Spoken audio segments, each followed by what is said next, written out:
தூதுவளையின் அதிசயம். ஒரு அழகான சிறிய கிராமத்தில் அர்ஜுன் என்ற சிறுவன் வாழ்ந்து வந்தான். வயலில் ஓடி விளையாடுவது மிகவும் பிடிக்கும்.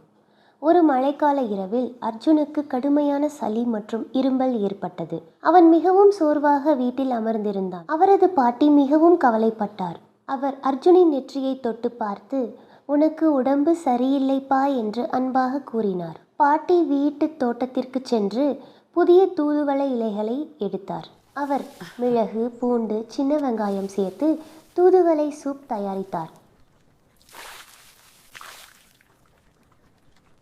அர்ஜுன் சிறிது தயக்கத்துடன் சூப்பை குடிக்க முயன்றான். அப்போது பாட்டி சிரித்துக்கொண்டு, "கசப்பான மருந்துதான் சீக்கிரம் குணம் தரும்" என்று கூறினார். சில நாட்கள் தொடர்ந்து அந்த சூப்பை குடித்த பிறகு அர்ஜுன் இரும்பல் குறைந்தது.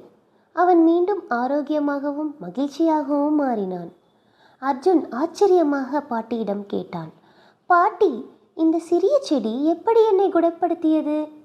அதற்கு பாட்டி, "இயற்கையே மிகப்பெரிய மருத்துவர்" என்று கூறினார். அன்று முதல் அர்ஜுன் இயற்கை மூலிகைகளின் மதிப்பை புரிந்து கொண்டான். ஆம், இயற்கை மூலிகைகள் மனிதனுக்கு கிடைத்த அரிய பரிசுகள்.